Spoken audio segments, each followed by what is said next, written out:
Alumni Connect, podcast, ki uspešne zgodbe alumnov ekonomske fakultete pripelje med vas. Ne zamudi in se pokonektaj z nami. Za uspehom športnika ali ekipe pogosto stoji tudi ozadje, ki ga javnost ne vidi. Prav tam se skozi odločitve, organizacijo in odgovornost ustvarjajo pogoji za vrhunske rezultate. V tokratni epizodi je z mano Aleš Križnar, generalni sekretar Košarkarske zveze Slovenije.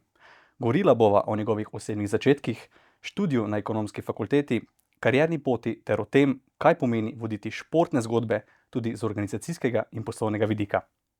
Aleš, lepo pozdravljen in dobrodošel v Alumni Connectu. Hvala za povabilo in lep pozdrav.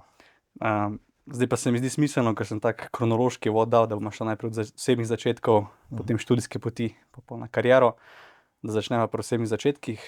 Pa tukaj mislim bolj, da bi začela mogoče v tvoji mladosti, da mogoče najprej nam orišeš malo, da te lažje spoznamo, kdo si, kaj si mogoče takrat razmišljal, kaj so bili tvoji cilji. Ja, v bistvu je bil šport en velik del mojega življenja. Že zelo zgodaj sem v bistvu začel igrati košarko.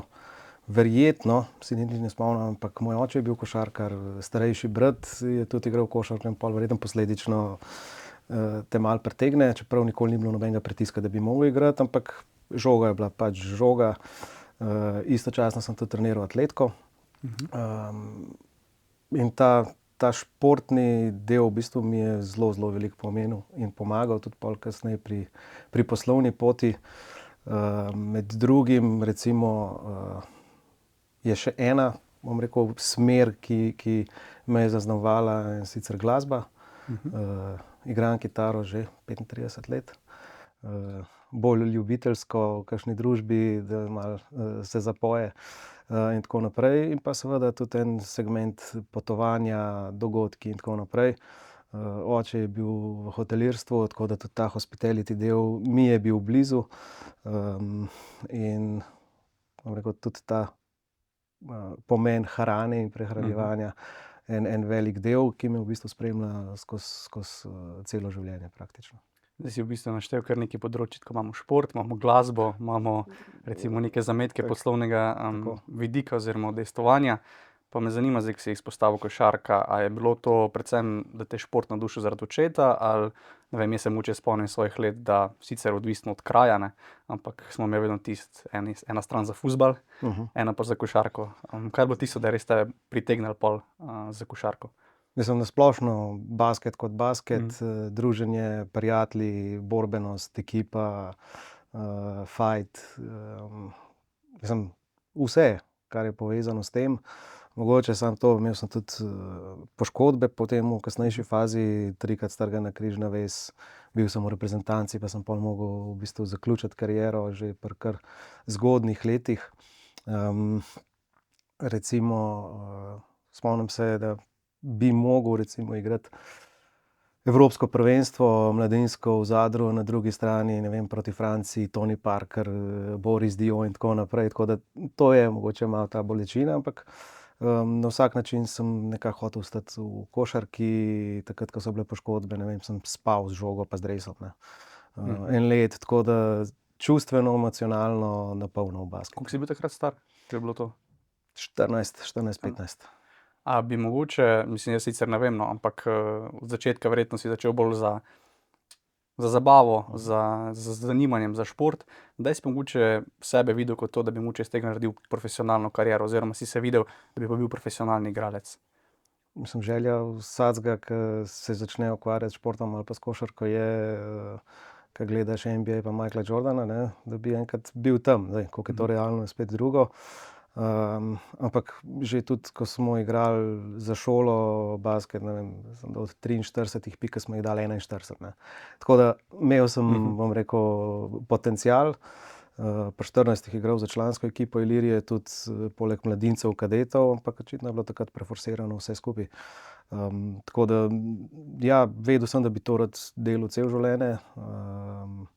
Žal pa pač je poškodba to preprečila. A se mogoče spomniš pol tega trenutka, kako si se po poškodbi oziroma po rehabilitaciji, ko se ti je recimo temu svet malo sesul, v bistvu ni več ta začrtana pot, ki si jo želel. Kaj ti je takrat pomagalo, ko si se postavil, da si začrtal neko novo vizijo ali pa nove korake, ki bi jih boš zdaj naredil v drugo smer? Dobro vprašanje. Ne vem, neka vztrajnost, želja po temu, da v bistvu si potem na nekem drugem področju uspešen, neka motivacija za naprej, takrat potem mogoče majčkeno bolj v glasbene vode, recimo, šola, trenerstvo. Bil sem tudi 10 let potem trener v košarkarski šoli Petra Vilfana. Tako da nikoli nisem v bistvu prenehal v povezavi s športom ali pa košarko. Tako da, ko se je ta kariera zaključila, recimo temu, da sem zelo hitro presedlal na trenerstvo. Otročki od 5,5 do 14 let stari, tudi po 2 treninga kdaj na dan. Tako da me je to okupiralo in recimo, da nisem imel nekih hudih Si bil že težav. do takrat od 14. potem nekje do začetka fakultete si že bil trener oziroma si Tako. že... Drži. Okej. A bi rekel takrat, da je mogoče, koliko je ključna ta podpora oziroma razumevanje mogoče staršev okolice, ki se ti zgodi ena taka stvar in pa če treba čist spremeniti, a ne, potem svojo smer, da mogoče ne zapadeš v neko depresijo ali pa da se ti ne zdi, zdaj pa garal sem recimo, ne vem, 6, 7, 8 let, zdaj ne bo pa nič iz tega. Mislim, zelo pomembna je podpora staršev, razumevanje. Takrat so mi zelo pomagali, da sem se usmeril potem v druge stvari, tako da ja, absolutno je nujno potrebna, bom rekel, no, podpora. Nek pozitivizem, nek hype, da okrog tega tudi starši naredijo, razumejo konec koncev celo situacijo, skozi kaj takrat otrok gre, ne. Da so tudi mogoče malo bolj potrpežljivi pri kakšnih zadevah, ampak ja, so kar igrali ključno vlogo. Zdaj pa omenil si kitaro, moram vprašati zdaj, to si se potem sam odločil za ta inštrument? Ali je bilo Ja. je spet kakšna mogoče Ne, ski od prej? To je pa ena čisto spet naključna situacija. V 1. razredu osnovne šole me je en prijatelj, sošolec zaradi enega avtočka pretegnil s pestjo v ušes in sem imel počen bobenček. In potem, okej, kaj bi, in ne vem, zakaj se je iz tega na koncu zrodilo, da sem pa rekel, da jaz bi pa vseeno kitaro igral. Kje je ta povezava, ne vem, ampak v tistem času se je to zgodilo, tako da v bistvu sem začel pri enem zelo dobremu kitaristu ob nedeljah, 1 ura na teden privat, sicer mi je šlo na živce, ker vsi prijatelji pa so bili odzunaj lepo fuzbal igrali, pa basket, pa hokej, pa ne vem kaj z rolerji. Jaz sem mogel iti pol nedeljo ob 5 popoldne, ne, s kitaro in klasiko nabijati, ne. Tako da po 10 letih sem vseeno pogruntal, da mi ta klasika ob večerih na morju na Crnem vrhu ne pomaga prav dosti, pa sem seveda se začel še akorde učiti in tablature in tako naprej. V srednji šoli smo pa z enimi prijatelji, sošolci naredili bend. Tako da To sem ravno mislil vprašati. ja, tako da sem bil v bendu. Zanimiva zgodba je, kako je prišlo do imena, namreč Anaurin. Mi smo enkrat igrali na našem vikendu na Trgatvi na Dolenjskem. Cel bend smo rekli, tam je bilo, ne vem, 35, 40 ljudi. In kako smo se predstavili, ne, kva smo mi za en bend, imena nismo imeli, ne. In solo kitarist je imel majico Nirvana, ne. Smo rekli, nič, pa kontra obrnemo, pa bomo Anaurin. Ne, tako da takrat smo ime naredili, tako da smo imeli kar nekaj špilov, ne vem, o Hound Dogu, pa mislim, da se zdaj imenuje, kva je, Parlament, pub, bar, ozadaj, tako da Ste šli kar zares v bistvu. tako da smo kar zares zagrabili. Recimo na tej Trgatvi je bil tudi na žalost pokojni Sašo Hribar kot prijatelj zraven in se spomnim, da takrat je v bistvu naredil pol čez 14 dni ali pa en mesec dejansko eno oddajo Radio Ga-Ga na to temo, Anaurin, Analin in tako naprej, ne. Tako da zanimivo obdobje. Po drugi strani pa v bistvu se tudi to moglo nehati. Je pa dejansko zaradi ušesa. Eno jutro se zbudim in ne slišim na uho nič. Gremo do zdravnika in reče: "Ti, kva počneš, a strelaš ali pa s čim se ukvarjaš, rekel, ne strelam, ne. Ja, igram pa v bendu, rekel, to v kleteh, bobni, električne kitare na polno, tole mladi mož pri tebi ne bo šlo skozi, ne. Tako da sem pol zaključil tudi to področje, bom Se je rekel, spet že v drugič bendu. zgodila neka Se je prepreka? drugič zgodilo to, tako da sem potem bolj kot ne za sebe pa za prijatelje igral. Ampak fajn. Ja, a me zanima, a bi recimo zdaj, če ne bi se to zgodilo, recimo še zdaj s tem ušesom in pa, a bi vstal, bi imeli band, bi igrali, bi to 100%. čisto pustil Ne. basket? Mislim, 100% bi igral, no, ker glasba je en velik del mojega življenja in ti da neko čisto drugo. Ne znam razložiti, ampak ko si na odru, ko igraš, neka energija, če bi lahko, bi definitivno igral. Okej. Zdaj pa, če je bila ta druga prepreka, v bistvu smo mogli spet zamenjati, Ja. spreminjati neko našo pot, pa mogoče zdaj tukaj, da naveževa, kje pa pride tukaj v sliko ali pa v tvoj okvir, pa ekonomska fakulteta, kje si zdaj se odločil, zakaj si se odločil za študij, od kje si mogoče dobil to idejo, zakaj? Jaz sem vedel že kot, bom rekel, zelo mlad, da bom šel na ekonomsko fakulteto. En razlog je bil, bom rekel, če zdaj gledam, smiseln. Želel sem si neko, bom rekel, širino v smislu ekonomije, financ in tega segmenta. Ker sem nekako razumel, da kamorkoli bom potem šel, mi bo to lahko pomagalo, ne. Zdaj v katerikoli branži delaš, je zelo fajn, če ta segment poznaš. In se je dejansko izkazalo, da je bila pravilna odločitev.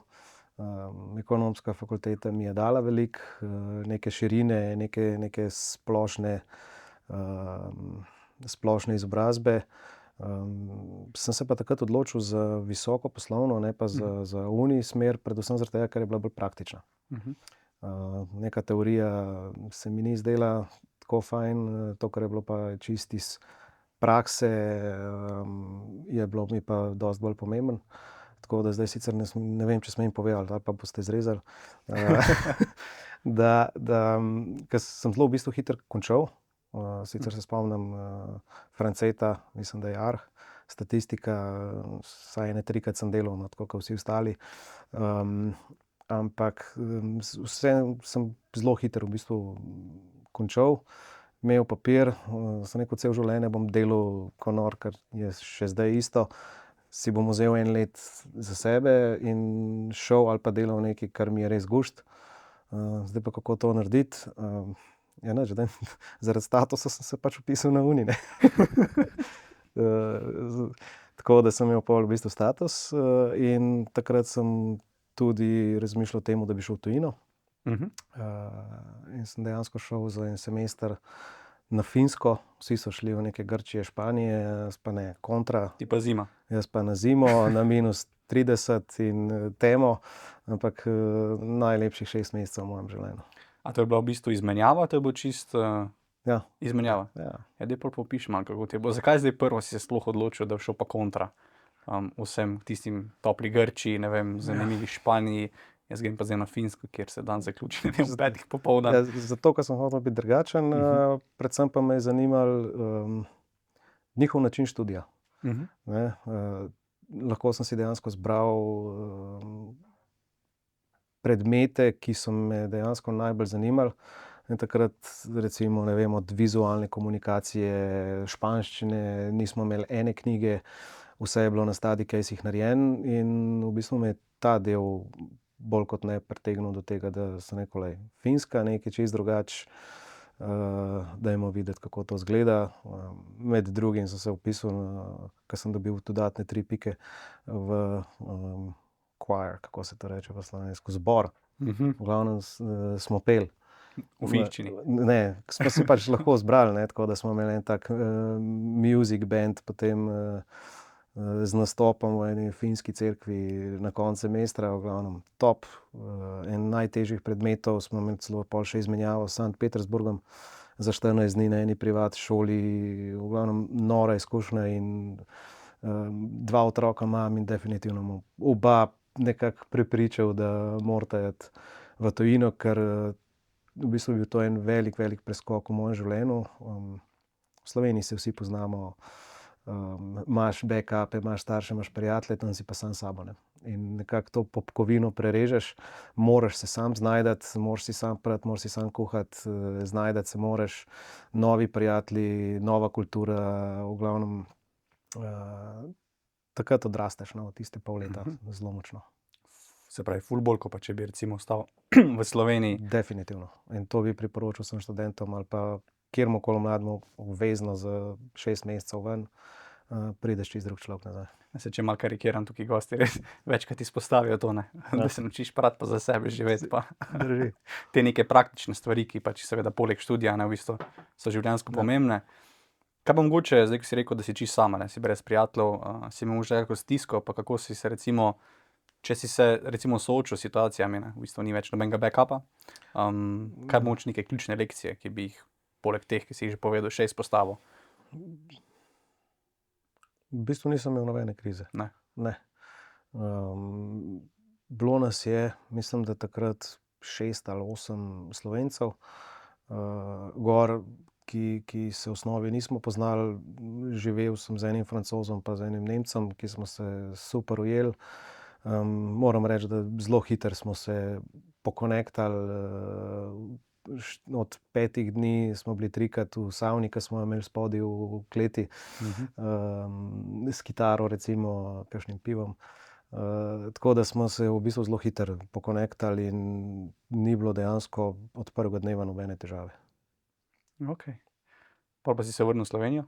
Kaj si počel pa tistih drugih 6 mesecev oziroma še preostali del tistega leta? Pol sem probal pač pogruntati, kako bi lahko še izkoristil, kar je potencialno ponujeno, in sem šel še na eno izmenjavo, praktično, se pravi delo, na Dunaj za 4 mesece, v bistvu v Best Western Central Europe Office, ker smo skrbeli v bistvu za cel marketing, rezervacijske sisteme in tako naprej za takrat 75 hotelov po Evropi. Vse v nemščini, tako da tam sem kar imel malo izziv ali pa krizo, kljub temu, da sem sicer maturo delal nemščino, ampak pozabiš valjda. Mislim, tako si odreč obvladal nemščino, bi rekel zase? Takrat ja, sam seveda v toliko letih pozabiš. Tam je bilo pa dejansko vse v tej avstrijski nemščini, dunajščini, v glavnem. Ves čas sem si mogel zapisovati, kako se oni pogovarjajo, si delati zapiske, zvečer se učiti, v glavnem to je bilo pol 80 ur dela na dan, plus še 3-4 ure zvečer potem, ne, učenja jezika, da sem prišel čez, ne, tako da tudi to je bila ena zelo dobra izkušnja, ker sem bil, bom rekel, zelo ambiciozen, samoiniciativen, priden, delaven.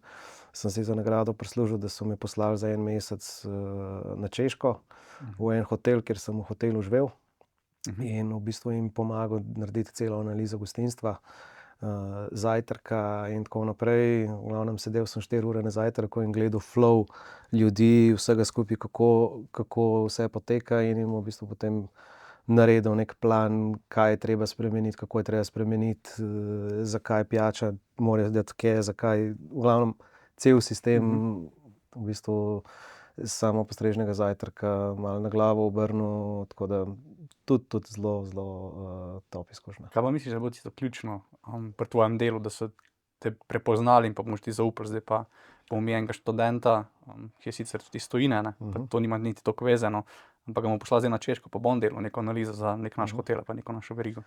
Ja, sigurno neka samoiniciativnost, predvsem pa odgovornost, no.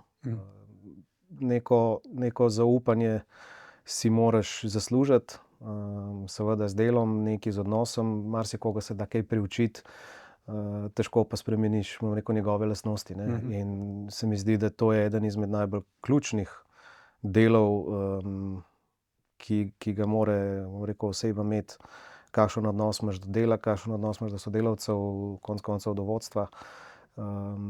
In ta neka zanesljivost, da v vsakem trenutku nekdo ve, da se lahko nate obrne, je, mislim, da ključnega pomena. In tudi recimo zdaj, ko mi iščemo, pa ko smo iskali v preteklosti na zvezi, seveda neke osnovne veščine mora imeti za tisto področje, za katero iščeš, Na drugi strani pa mi je veliko bolj pomembno, recimo, kakšna oseba, kakšen človek je, spet povezava, šport in tako naprej. Timski player, zelo težko karkoli sam narediš v kjerikoli podjetju, firmi, ekipi. Se pravi, da bolj iščemo to, da paše v sistem, da razume, kaj pomeni delovna zvezi, da je pripravljen konec koncev do določenega odrekanja, ker to ni služba 9 to 5, ampak 24/7, in ta osebnostni značaj je v bistvu, če malo karikiram, 80% vsega. Lažje ga nekaj naučiš, preden tako not pride, rab 3 mesece, pol leta. Ampak če je kakorkoli normalen, se ga da priučiti vseh stvari in ta osebnostni vidik je pa tle gor. Ja, ključnega pomena v bistvu za vse, ne glede na kaj se prijavljamo. Mogoče, če bi še tukaj sem hotel navezati, da si to delovno, odnos do dela, pa samoiniciativnost, pa odgovornost predvsem, bi rekel, da si to pri tebi gradili že skozi ta čas, se pravi, dosti v otroštvu skozi odgovornost do košarke, imamo mi obvezne treninge, kitara. Absolutno, mislim, dejstvo je, no, da še posebej ekipni športi te naučijo tega, da na eni strani se moraš prilagajati, na drugi strani se moraš izboriti konec koncev. Pride do nesoglasij, ki jih moraš rešiti, moraš se vršiti za nekoga. V glavnem ta ekipni duh, razmišljanje, ne individualnost, mi je v bistvu basket dal. V vsakem primeru. Lahko rečem, da sem imel tudi kar stroge starše, ki so bili zelo, bom rekel, usmerjeni, ki so mi konec koncev dali dejansko to, kar mi zdaj pomaga, ne. In ko se pogovarjaš z prijatelji ali pa poslovnimi prijatelji, če tako rečem, dejansko iščejo ljudi, ki so bili prej v športu, ne.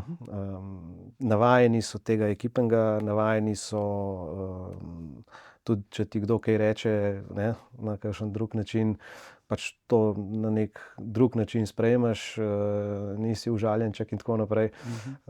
In je nekako dokazano, ne, v navednicah, da tisti, ki so bili v športu, še posebej mogoče na malo bolj višjem nivoju, da jim to absolutno pomaga potem v samem poslu.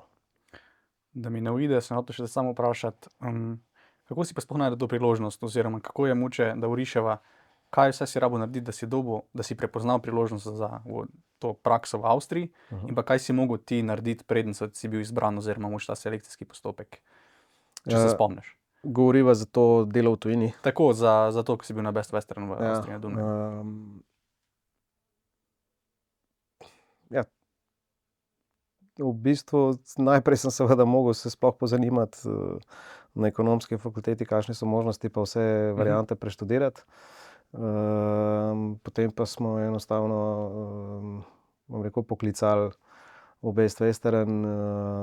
Pač ja, imel sem to srečo, da je bil takrat Best Western hotel Slon. Toliko, da sem vsaj do kontakta prišel preko staršev, potem sem si mogel pa sam vse skupaj gor urediti.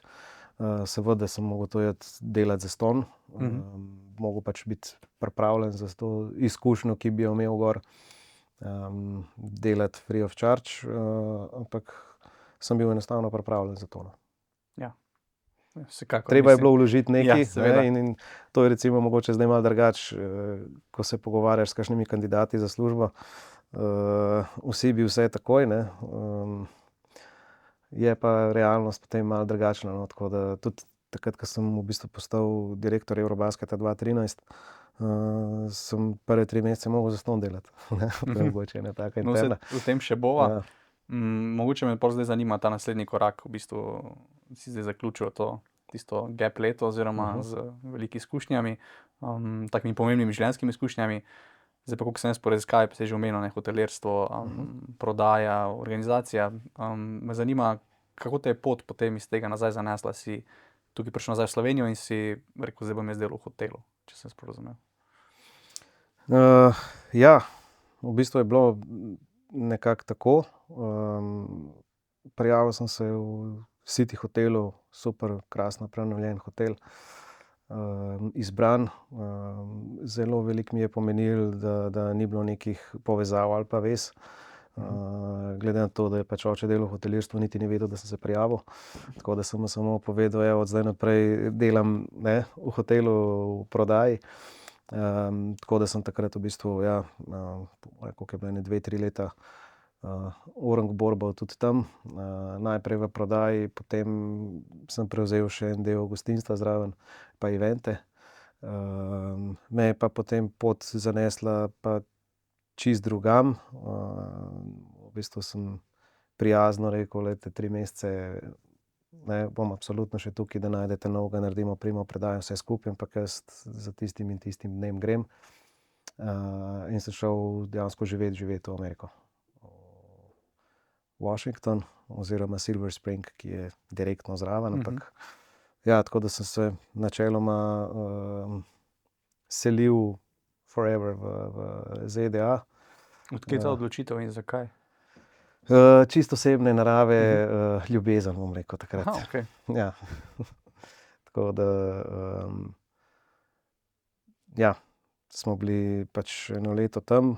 Je bila zelo zanimiva izkušnja tudi z iskanjem službe. V glavnem sem dobil po 2-3 mesecih tudi super službo kot event manager oziroma senior conference planner, kar pomeni tudi v vodstvenih strukturah gor. Sem videl, kako tam razmišljajo.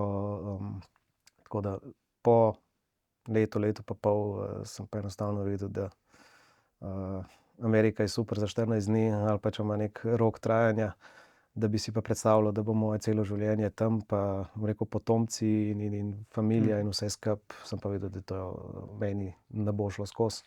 Tako da sem se takrat pol vrnil nazaj v Slovenijo. V tistem času je bil pa tudi v bistvu razpis potem na Košarkarski zvezi za direktorja Eurobasketa, tako da sem pol zelo hitro, bom rekel, presedlal v te vode. Zdaj pa mogoče preden še greva na Eurobasket, sam še to, ki si izpostavil, da imajo drugačno razmišljanje, oziroma si videl to drugačno razmišljanje. Kje in kako so toliko drugačni, recimo, Američani pri vodenju ali pa pri planiranju? V bistvu na tem poslovnem nivoju so mi bili celo bolj všeč kakor tle, sistem funkcioniranja. Zelo dobro so razdelane funkcije, zelo dobro so razdelane odgovornosti, ve se vsak trenutek, kaj kdo, kaj zakaj, ve se, da pač stvari je treba plačati. Tudi pri samih dogodkih, ne vem, pri nas, če ti nekdo reče, da je raven kabel za računalnik, ja, valjda boš to naredil, ne. Če delaš v hotelirstvu ali pa v konferenčnem delu, tam pa ni problem, absolutno, koliko vtičnic rabiš, tulele imaš papirček, ena vtičnica stane toliko pa toliko, podpiš, ne, slip potegneš in čao, ne. Se pravi, ta segment razumejo pa tudi v bistvu to, da izkoristijo tebe oziroma tvoj potencial, bom rekel, na nek maksimum. Dajo ti možnost in čim malo odskočiš, te ne potlačijo, ampak vidijo, opa, no, iz tega pa lahko še kaj več potegnemo, ampak na isti strani, kar mi je bilo pa zelo všeč, ti istočasno tudi povejo, kakšni so za to tvoji benefiti, ne. Ni potem tulele samo dodajamo ti dodatno delo, ne, ker boš delal to pa to več, ti pripada toliko pa toliko večja plača, toliko pa toliko večji bonusi, v glavnem znajo tudi ta del ceniti. In dejansko izkoristijo potencial vsakega posameznika, kar je v poslovnem svetu tam krasno, v Sloveniji ali pa v Evropi pa malo manj, no. Ja, v bistvu znajo ta del, se pravi, da ne samo povečujejo obveznosti, ampak ti povečajo tudi potem stvari, ki Absolutno, to me je najbolj presenetilo, sem rekel, okej, sem se pripravljal, ne, z govorom, da razumem, vse je super, ampak where's me here, ne. Ampak od štarta direktno povedal, to pa to, tako da sploh nisem se rabil niti borbati, niti nekaj hudo pregovarjati, ampak sem rekel, krasno, hvala lepa, podpišem.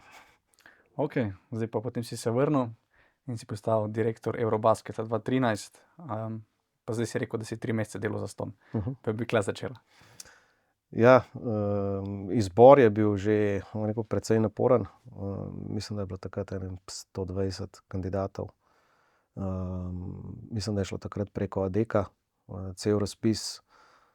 Spomnim se, da sem bil pač v finalu, mislim, da med 3, mogel sem pripraviti praktično vse. Kako bo izgledalo prvenstvo, operativno, logistično, v glavnem cel plan, od idejne zasnove do čiste operative. Bil sem pa, mislim, da 4 ali 6 ur na tem zadnjem intervjuju s psihičnimi testi, ali kako se jim reče.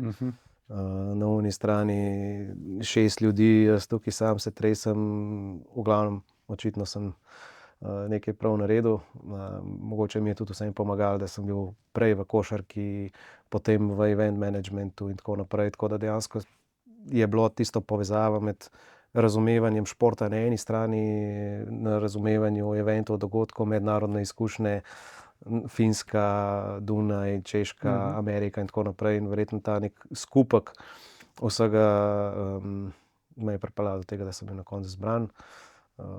Moram reči, da je imel takratni generalni sekretar, če lahko tako rečem, kar velika jajca postaviti konec koncev 29 let starega mulca za praktično največji športni dogodek v zgodovini Slovenije. Ta je bil prvi, ne? V bistvu še ni bilo prej. Nikoli ni bilo in tudi nikoli več ne bo, ker so se sistemi spremenili. V bistvu 2013 smo bili mi zadnja država v zgodovini, kjer je gostila ena država celo prvenstvo. Ne, potem od 2015 naprej se je že vse razbilo na 4 države, ne, kar pomeni, da je bil zalogaj enormen.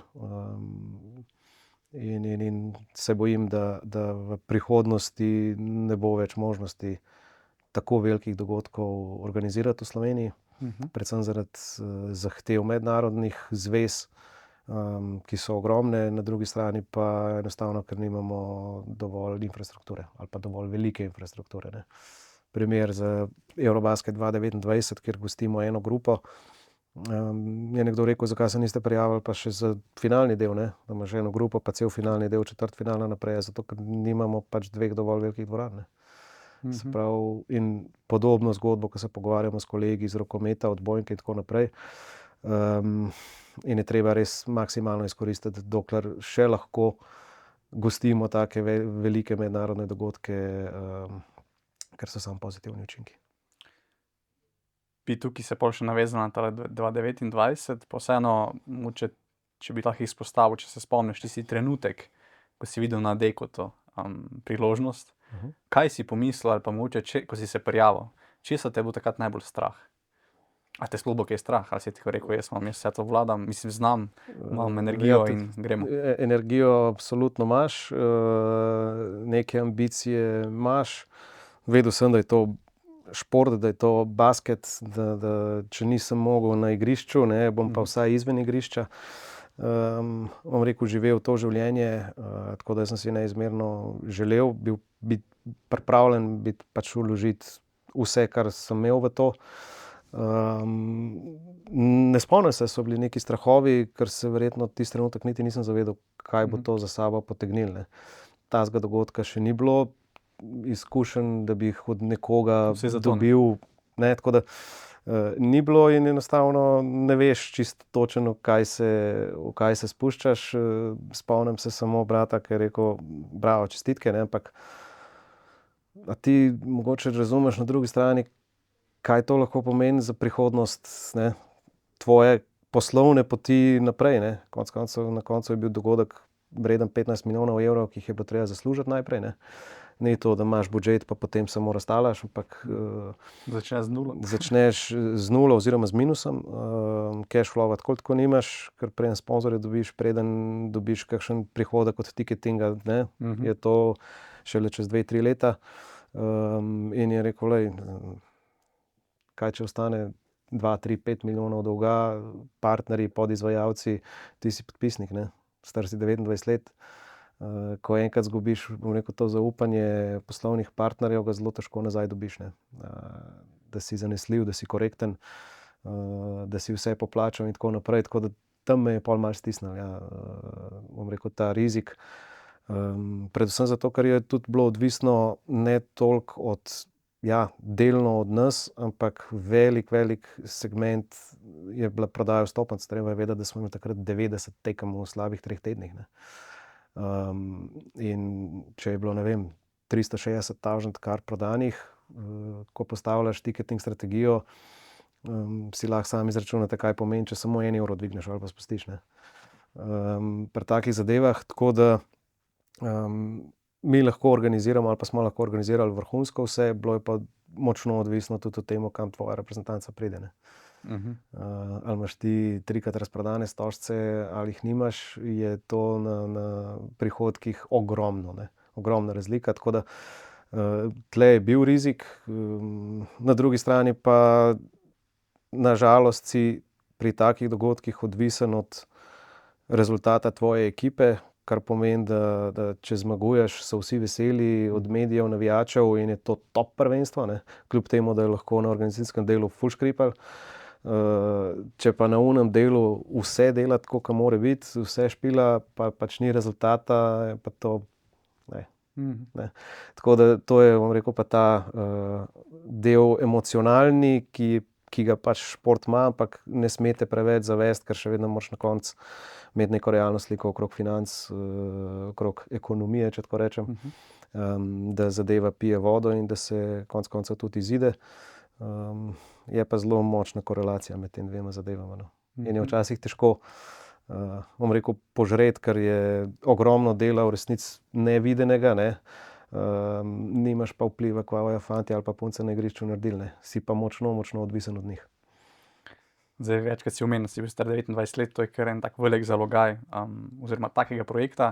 Vmes si tudi rekel, v bistvu, da ni bilo prej še nobene take, da bi lahko primerjal po nekih starih izkušnjah. Po čem ste pa sploh lahko, ne vem, orisali nek plan, koliko bo zdaj to prišlo, obiskovalcev za nek ticketing, kaj mi vse rabimo, koliko bo to partnerjev, sponzorjev, iz organizacijskega vidika, koliko je to velik zalogaj. In pa verjetno nisi to sam delal, se pravi, pomemben ta sestavni del, kako ekipo zdaj to sestaviti, ne.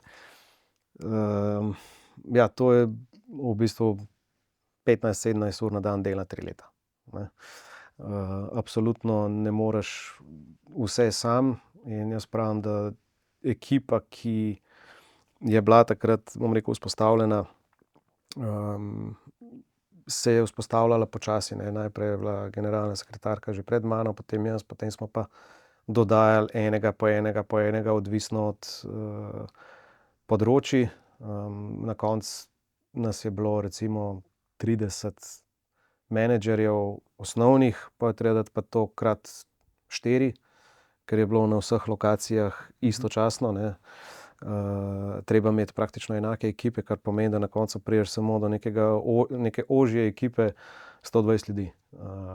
Postaviti iz nule, kje jih dobiti, na kakšen način. Mi smo v bistvu imeli neko, jaz si rečem Biblija, event manual strani FIBE, ki je bil poslan na 250 plus minus stranmi, kjer imaš vseeno risane, kakšni so pogoji, kaj treba vse zagotoviti po posameznih področjih, ne. Tako da približno veš, kaj te čaka, kakšne so neke osnovne zahteve. Zdaj, kako pa to dati v prakso pa izvesti, pa kakšne imaš ambicije pri promociji, pa kako ticketing postaviti, pa konec koncev, kako sponzorje najti in tako naprej, je bil pa, bom rekel, nek poseben segment. Smo pa naredili v bistvu nekaj, kar je bilo za FIBO nekako nepojemljivo. Omenil sem prej, da je bil kar velik izziv glede financiranja samega, ne. Ker dejansko nimaš nekih vhodnih prihodkov, če tako rečem, ne. In potem pač razmišljaš, na kakšen način celo zadevo sploh zapeljati v smislu ekipe lokalnega organizacijskega odbora. In moram reči, da so me čuke zgledali, ko sem jim to na FIBI predstavljal, kako smo si zamislili. So rekli, okej, če bo to funkcioniralo, svaka čast. Ampak mi smo poskušali imeti dejansko za vsako področje najboljše možno podjetje, ki se s tem ukvarja. Ali je to na eni strani varovanje, ali je to na eni strani ticketing, ali je to zdravstvene službe, je to catering, v glavnem vsako to podpodročje. Smo se dolg časa, bom rekel, borili z njimi, da smo si zagotovili določene pogoje, ampak ko se recimo za primer z nekom pogovarjaš, ki imaš naredil $500,000 prihodkov pa posla, ne, sem rekel, v redu, samo še en pogoj imam, ne. Vedel sem, kdo je na oni strani, ki ga hočem imeti. Sem rekel, v redu, posel boste dobili, ampak na istočasno mi boste dali pa človeka, ki bo 24/7 moj. No, na pamet rečem, te 2 leti in bo del organizacijskega odbora. Kva smo s tem naredili? Od štarta nismo imeli, bom rekel, stroškov s plačami. pa po drugi strani smo zmanjšali en komunikacijski kanal. Se pravi, tista firma, ki je dejansko oddelala neko področje, je bil v bistvu tam in pri nas, če bi imel pa ti še enega človeka, ne vem, vodjo varovanja, je pa vodja varovanja pa še en človek tam. Tako da ta gap smo v bistvu zmanjšali. Bilo je sicer malo rizika, ampak mislim, da smo imeli dovolj izkušenj kljub vsemu. To, da je pač človek v dveh vlogah, ne. Zdaj on je sicer zaposlen na firmi, dela za drugo stran, zdaj za koga bo bolj borbo, ne. Zdaj, a bodo tam 3 varnostnike več zato, da bojo oni zaslužili, ali bo rekel, ne, lahko dam 2 manj zato, da bomo mi bolj skozi prišli, ne. In zato je bil v bistvu zelo, zelo pomemben, da smo imeli ogromno neke kontrole nad vsemi področji, double checkov, v glavnem ta kontroling je bil izrednega pomena. Zdaj pa, ko si izpostavil, ne, največji projekt takrat športni v Sloveniji, pa zdaj hoteli ste izbrati najboljša podjetja oziroma najboljše izvajalce na določenem segmentu. A so se podjetja takrat, bi rekel, tepla za to vlogo, ali jim niti ni bilo čisto jasno, kaj v bistvu prihaja? Oziroma... So se tepla. So se. Ja, pritiski so bili veliki, kdo bo kaj delal. Seveda vsak želi biti pri taki stvari zraven. To je dejstvo. Ogromna zadeva je bila v zelo kratkem času. In lahko rečem, da tudi na račun Eurobasketa 2013 so določena podjetja precej zrasla. Nekateri so si lahko privoščili marsikaj, kar si prej niso mogli, govorim v samem razvoju. Konec koncev je bila to tudi neka odskočna deska za vsa ta podjetja pri drugih in ostalih projektih ali pa partnerjih, ne. Če ti enkrat narediš 90 tekem, toliko pa toliko obrokov, na pamet govorim, ne. Potem, ko ti pride nek naročnik pa reče, super, zdaj pa rabim za 1500 ljudi nekaj narediti, ne. Rečeš, piece of cake, ne, mislim. Very simple, oziroma to izkušnjo imaš, tako da marsikdo je od tega ogromno odnesel, ne, in to je recimo potem tudi, ko se pogovarjaš ali z državo ali s komurkoli, vložki, ki so v tak dogodek, se povrnejo v vsakem primeru. Mi smo tudi 2013 takrat z ekonomsko fakulteto in profesorjem Igorjem Ivaškovičem in kompanijo v bistvu naredili študijo, komplet ekonomsko študijo, finančno študijo, analizo, kaj recimo tak dogodek prinese. Seveda na eni strani so finančne zadeve, na drugi strani pa, kar je mogoče malo manj vidno, res neke izkušnje, nek know-how, ki si ga ne samo LOC, ampak vse firme, vsi partnerji pridobijo s tem.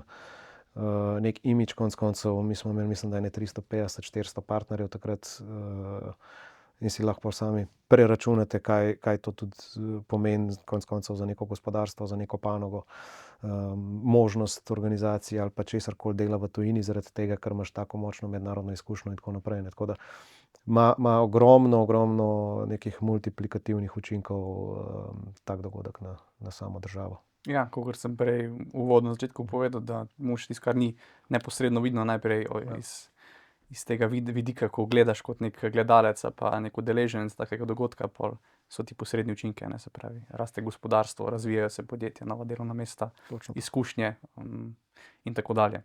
Okej, kaj bi rekel, da je možda ena ključna stvar, ki ste jo naučila skozi vso to obdobje, ko si na koncu se zaključil, si vse odvodil oziroma je bilo uspešno odvodeno, kaj si se naučil oziroma kaj bo tisto, kar bi rekel, zrastel sem za eno novo izkušnjo? Ja, dobro. Bom rekel, čisto te logistično-operativne, finančne izkušnje, absolutno. Če bi pa mogel eno izpostaviti, bi pa mogoče rekel neko mirnost, pa se bo hecno slišalo, ampak pri takih dogodkih ali pa v tem poslu je zelo veliko, bom rekel, nekih nepredvidenih stvari, nekega pressurja skozi, ne moreš reči, takole je in takole potem ostane, ampak skozi upada karkoli in se moraš dejansko naučiti, bom rekel, te zadeve tako ali drugače mirno sprejeti, handlati, da ne zbezlaš. da ne delaš stvari ad hoc ali pa na hitro, brez nekih resnih odločitev. V glavnem, ta neka umirjenost, mirnost, da tudi konec koncev ne gledaš stvari emocionalno, ker v športu so. Neko trdo kožo dobiš tudi v povezavi s tem, kaj si drugi mislijo o tem. Konec koncev si medijsko izpostavljen, poslovni partnerji, ni vse samo v tvojih rokah, tako da neko trdo kožo dobiš, neko mirnost dobiš, da lahko normalno sprejmeš potem tudi odločitve. Ok, lepo. Zdaj pa mogoče bi šla še na tvojo aktualno vlogo, kot generalni sekretar, pa mogoče zdaj, mislim, zasledil sem, oziroma ko sem raziskoval, da si od 2023 za 4-letni mandat, ne? Kje te je pa tukaj pot zanesla, da si se odločil za to? Kaj v bistvu, če tako mogoče sploh, če bi opisal, kaj generalni sekretar Košarkarske zveze sploh počne? In kaj so Ne vem, če sem imel sploh drugo možnost, no. Tako da, ja, v bistvu po Eurobasketu 2013, potem, ko se je nekako vodstvo zamenjalo s predsednikom Matejem Erjavcem, takrat je prišel tudi Rašo Nesterović, so me potegnili nazaj v bistvu na zvezo, ker takrat je bilo sicer ločeno podjetje, ampak v 100% lasti KZS-ja. Tako da 2015 sem prišel na zvezo kot poslovni direktor in pa namestnik Rašotu. Tako da v bistvu sem veliko večino stvari, ki jih zdaj delam, 90% plus, delal praktično 10 let. Od leta 2015 dalje. Tako da lahko rečem, da sem šel nekako postopoma od igralca, trenerja, funkcionarja, event menedžerja, bom rekel, potem na zvezi do neke bolj strateške, stabilne vloge, ki je sigurno precej drugačna, kakor pa voditi samo en dogodek. Tisti pride in gre oziroma se zaključi. In delo na zvezi kot panožni športni organizaciji je pa nekaj povsem drugega. Moraš gledati veliko širše, če tako rečem. Smo mama, tako kot je FIBA mama, nam smo mi neke vrste mama in oče klubom in vsem društvom, in tudi na tak način se moramo, bom rekel, obnašati, kar ni vedno lahko. Glede na to, koliko različnih interesov v ozadju v resnici je. Ampak je treba predvsem drugače, bom rekel, strateško skrbeti, kaj sploh je naloga Košarkarske zveze. Kaj pa je naloga Košarkarske zveze? V prvi vrsti, bom rekel, promocija športa, promocija košarke, skrb za tekmovanja, skrb za reprezentance, skrb za razvoj celotnega športa. Konec koncev imamo celo piramido narejeno. Dejansko kot Košarkarska zveza vodiš praktično vse, kar je povezano s košarko v celi Sloveniji. Tako da ja, ukvarjamo se, ali pa jaz dotično veliko časa, na žalost, s financami, s partnerji, s sponzorji, z konec konca tudi samo vsebino, ko se pogovarjaš enkrat o reprezentancah, in pa seveda vse, kar je povezano s klubsko sceno, od lig do mlajših starostnih kategorij. Mogoče ena številka, kar je mene presenetila, ko sem prišel na zvezo, vprašam komisarja, koliko imaš pa kaj čez vikend tekem, pa reče 300. Je bela, ne. V enem vikendu ali v enem mesecu, ne, v enem vikendu, kar pomeni za 300 tekem sodnike delegirati, zaključiti tekme po koncu. V glavnem prideš na koncu, ne vem, na 8500 tekem v eni sezoni. Pol vidiš, da nas je na zvezi premalo, ne. Nimamo pa toliko denarja, da bi si lahko še dodatno zaposlene privoščili. Zanimiva številka je, sploh si nisem predstavljal. Ja, mislim, da imamo 869 ekip, se pravi skoraj 900 ali pa 1000 košarkarskih ekip, ki jih moraš imeti tako ali drugače pod kontrolo. Ne vem, vsi vidijo samo moško člansko reprezentanco pa Luko Dončića, mogoče še malo žensko. Treba je pa vedeti, da imamo mi še vedno ostalih 15 reprezentanc, ki morajo imeti štab, ki morajo imeti igralce, ki morajo imeti mesec pa pol priprav, ki grejo na evropsko prvenstvo, ki treba urediti hotele in tako naprej, ne, od 16, 18, 20 in tako naprej, ne, tako da ogromno enih projektov, ogromno reprezentanc, ogromno enega usklajevanja, ne, ki v resnici niso vidna javnosti, kako sem rekel, ne, pač vidi se to, kar je najbolj medijsko izpostavljeno, vse ostalo pa jih ne zanima, ne. Zdaj, ko si na začetku povedal, ne, KZS kot mama in oče, pomembna je seveda promocija in pa vzbujanje v mladih, odnos do športa in pa pač udejstvovanje v športu. Pa zdaj si izpostavil Luka Dončića, pa me zanima, kako pa ti vidiki, ne, v bistvu posredno, zaradi njihove uspešnosti individualne oziroma, ki igrajo v tujini v NBA-ju, pa isto prej Goran Dragić pa ostali, ne, pozitivno vplivajo, kakšen doprinos se tukaj dogaja k razvoju športa, košarke v Sloveniji? Ogromen. Ja, ogromen. Na eni strani seveda mladi vidijo neke idole in se tudi zaradi tega odločajo za igranje košarke, tako da absolutno Gogi, Luka in ostali, ki so bili daleč največji promotorji, ne samo znotraj Slovenije, bom rekel košarkarsko, ampak konec koncev tudi za neki imidž Slovenije kot države. Mi po analizah leta 2013 pa potem 2017, ko smo bili evropski prvaki, se ne vem, takrat mislim, da preko 60% povečal vpis v košarkarske šole, ne. Tako da to absolutno vleče in take košarkarje je zelo fino imeti.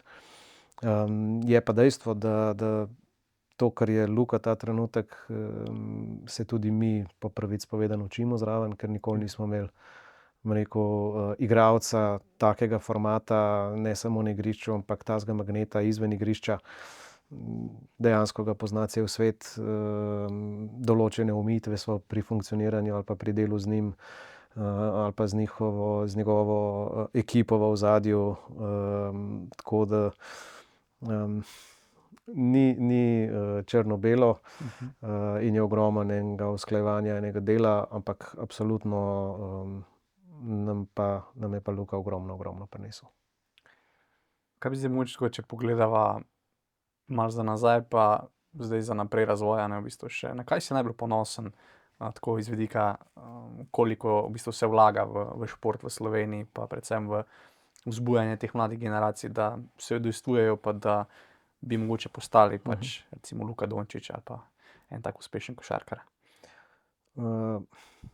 Uspeh v bistvu je zelo tako, ne. Nekaj je lahko uspeh na igrišču, ko si zadovoljen, ko ekipa zmaga, je pa potrebno gledati, če si na zvezi, tudi še vse ostalo, ne. In recimo zame je uspeh to, da zveza kot zveza raste, da omogočimo mladim, da omogočimo klubom čim boljše pogoje. Predvsem pa to, da, bom rekel, pustiš nekaj za sabo, da lahko funkcionira boljše, kakor si dobil. Kar pomeni, da je skozi fajn, če je neka rast, neki razvoj, ali je to v strokovnem smislu, ali je to v promocijskem smislu, ali je to konec koncev v finančnem, glede na to, da smo na ekonomski fakulteti. Številka, mislim, da še 5-6 let nazaj je bil, ne vem, naš budžet 3,5-4 milijonov, zdaj smo že na 7, ne, ampak ne zato, ker imamo toliko več, ampak ker so šli stroški toliko gor in toliko moramo tako ali drugače nabrati. Zato, da lahko normalno funkcioniramo, kar pomeni, da rastemo na tem nivoju, rastemo s projekti, dodajamo predvsem, ali pa tako, poudarek je tudi zelo velik pri delu z mlajšimi starostnimi kategorijami, individualnim delom igralcev, analizami, testiranji, fizični pripravi, in tako naprej. Tudi posebne projekte za pripadnost, bom rekel, državi, košarki in tako naprej, z razvojem neke osebnosti mlajših igralcev in tako naprej. Tako da ogromno je nekega vložka v to, in jaz mislim, da se je zdajle po 7, 8, 9 letih pokazalo, da so ti vložki obrodili sadove. Toliko medalj, ki je v zadnjih 2-3 letih z mlajšimi starostnimi kategorijami, jih še ni bilo. Vse ekipe imamo v A diviziji, kar pomeni najvišji nivo v 16, 18, 20, tako fantov kot deklet. Medalja prva lansko leto na svetovnem prvenstvu U19, ker niso več fantki, ampak oranki igrači. Pa z letošnjim evropskim prvenstvom do 20 let, ki je zadnja stopnička pred člansko reprezentanco, oziroma določeni igralci že igrajo v članski reprezentanci, ki bodo letos 11. julija igrali celo domačo prvenstvo. Še kot zadnja kategorija, ne, tako da zdaj lahko izkoristim, sicer to bo verjetno kasneje, ampak si želimo čim večje podpore. Ja, se pravi, to vse potem dokaz, da ta mašinerija zadaj, ki skrbi za odgovornost, vlaganje, razvoj, deluje v bistvu, da potem nekako tisto, kar mi gledalci gledamo preko ekranov ali po živo, ne, in se žanjejo ti visoki rezultati, v bistvu vse to pripomore k uspešnosti vseh teh ekip. Ja, realno je ta behind the scene ogromno enega dela. Nas je na zvezi cca 20, ki praktično dela 24 ur na dan, ne. To je mogoče en tak izziv dela v športu, da težko odklopiš ali pa izklopiš, in to se moraš tudi z leti naučiti, drugače doma znorijo, ker imaš glavo enostavno 24/7 pri temu. In to je tudi eden od takih stvari, ki se jih tudi še jaz učim vsak dan, da enostavno moraš izklopiti, drugače se telo zmeša. Prej sva nekako na hitro še na začetku omenila tale Euro 29 in pa nekaj si omenil glede na infrastrukture, pa me zanima, a mogoče tako generalno gledaš, da Slovenija kot sicer majhna država, premalo vlagamo v to infrastrukturo, da bi bili sposobni izvajati neke večje take evente v celostnem pomenu, ali pa smo zdaj, a res rabimo, ne vem, 2 stadiona, ali res rabimo? Ja pa ne. Ja pa ne. Ja, oboje. Realno infrastrukturo nimamo tako slabo, oziroma je, bom rekel, korektna. Je pa res, da je vprašanje, bom rekel, neke smotrnosti zgraditi eno tako stvar, pa jo potem na letni bazi financirati, zato da imaš enkrat v 5 letih nekaj, ne. Tako da je mogoče malo razumljivo, zakaj nimamo 16 stadionov za 30.000, ne. Je pa dejstvo, da se je v zadnjem 3-4 letih marsikaj naredilo na tem nivoju.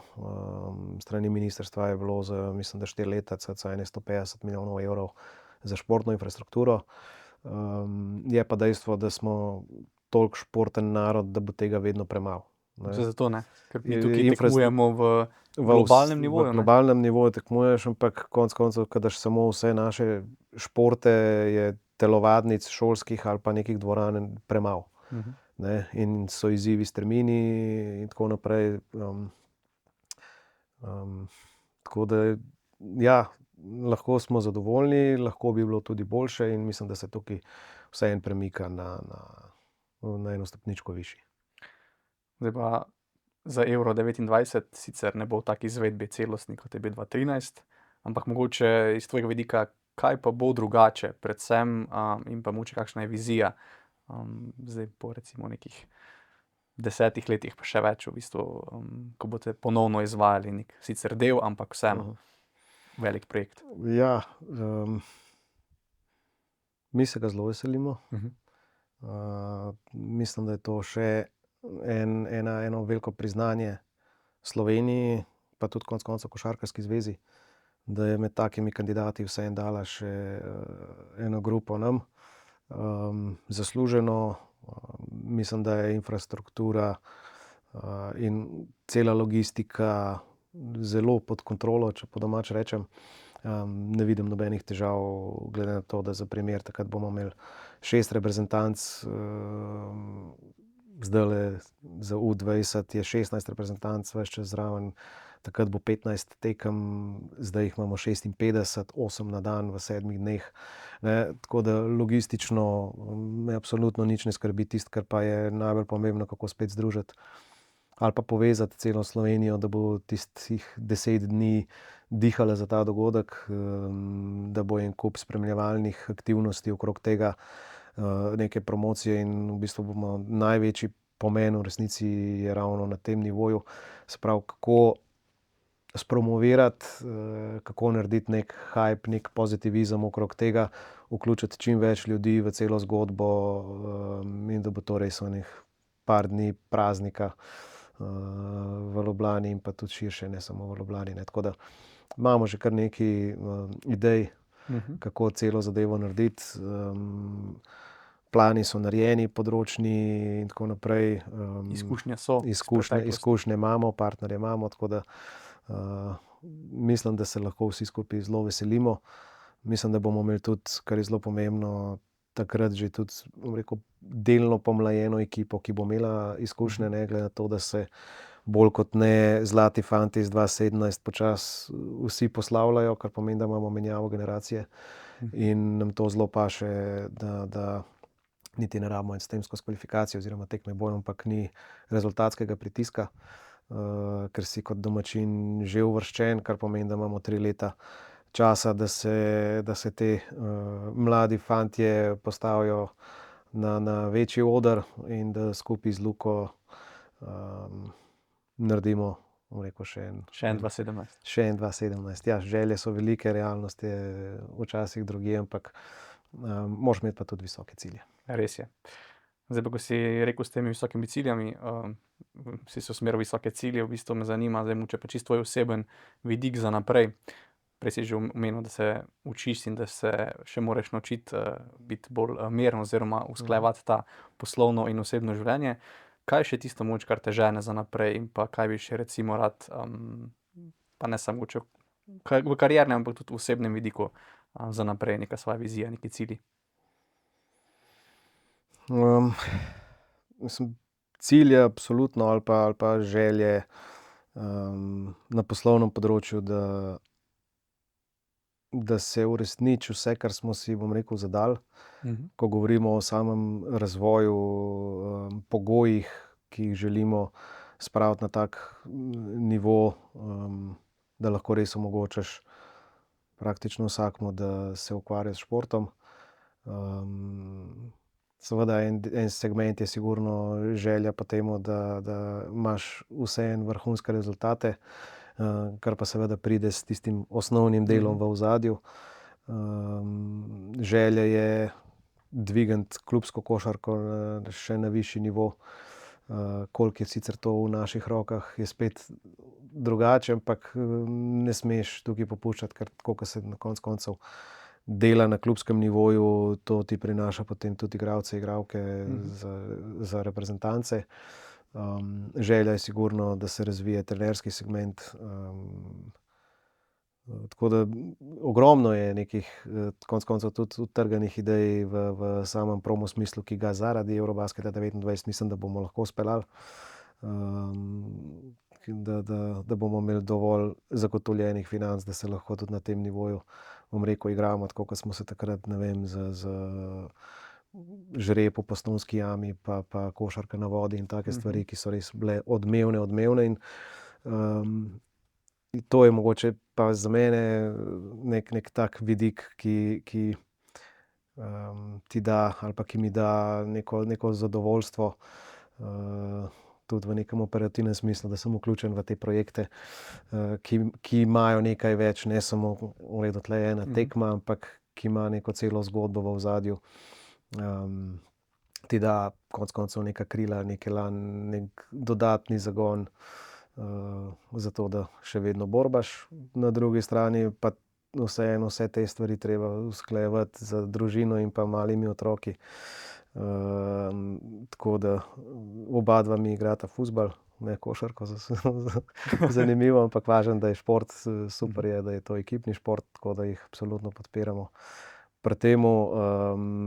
In cilj, se bo mogoče hecno slišalo, ampak je zmanjšati poslovni del pa dvigniti privat življenje, ravno s tistim učenjem, da znaš izklopiti in da si lahko z glavo pri familiji in konec koncev razvoju svojih otrok. Še 10 let bojo tule, pa grejo, ne. Tako da je treba izkoristiti vsako minuto tudi na privat življenju.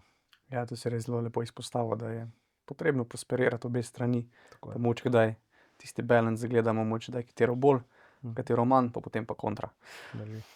Zdaj pa čisto za konec, bi še rekel, oziroma bi te pozval, da mi poveš, kaj bi rekel tistim, glede na svojim dolgoletnih izkušnjah, ne, kdaj si prevzemal vloge pa kako zahtevne projekte.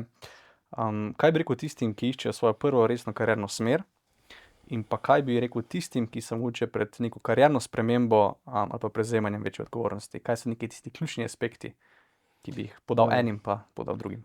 Ja, pri ta prvih, te, ki se podajajo na pot, bi rekel, da naj ne čakajo, ne iščejo neke sanjske službe, ker se jim bo tako kot moja pot ali pa tako kot marsičigava sigurno spreminjala. Potrebne so pa izkušnje, potrebne so ambicije, ampak samo ambicije niso dovolj, ne. More biti na drugi strani tudi neka disciplina, neko zaupanje, neka korektnost, predvsem pa zanesljivost, ne. Se pravi, dajte delati, začeti delati, pot vas bo že potem usmerjala v eno, v drugo smer, ampak Ambicija z akcijo. ambicije z akcijo, pa predvsem ta zanesljivost te marsikam pripelje. Medtem ko za tiste, ki pa menjajo, Ali pa prevzemajo recimo kak projekt, ki je recimo zdaj, karikiram, Eurobasket 2013, ne, takega nivoja, karierne rasti ali pa neke zahtevnosti, ki jih čaka. Ja, sigurno, da morajo biti zelo, zelo samozavestni. Morajo imeti nek glavni cilj ali pa neko vizijo jasno. Predvsem v smislu, da vejo, s tem, ko prevzamejo to funkcijo, kaj želijo narediti. Morajo imeti jasno sliko, kako do tja priti. Predvsem pa si narediti tim okrog sebe, ki mu zaupaš, in ki ti odnese marsikaj, ne. Tako kot v športu, v ekipnem športu, brez ekipe tudi v poslu ne gre. In da se obkrožiš z ljudmi, in konec koncev si sposoben jim dati tudi navodila, da so vloge jasno opredeljene, se pravi, ta komunikacijski vidik je izredno, izredno pomemben. In tudi to, kar pomaga ali pri trenerski vodji ali pa v poslu, da poskušajo se postaviti v vlogo vsakega posameznika, in videti pri posamezniku, kaj ga motivira. Ne moreš kot uravnilovko vzeti, tako se obnašam do vseh, ampak nekoga lahko nadereš, nekoga moraš božati, nekoga motiviraš čisto z nekimi tretjimi zadevami, v glavnem. Ko prevzameš eno tako vodstveno funkcijo, ja, na eni strani je cilj, vizija, kako do tja priti, na drugi strani je pa še toliko bolj pomembno, da imaš ekipo okrog sebe, ljudi, ki jih poznaš in ki lahko izkoristiš maksimum od njih, pa na drugi strani ne, da jih uničiš s časovnicami. Aleš, najlepša ti hvala za današnji pogovor, pa ker si vzel čas, da si prišel, jaz sem ful užival. Z veseljem, najlepša hvala tudi jaz. Vas pa seveda vljudno vabim, da se ponovno včlanite v alumni oziroma da se včlanite v Alumni EFO in tako ponovno postanete del Ekonomske fakultete in nas seveda še naprej spremljate v uspešnih Alumni Connect zgodbah.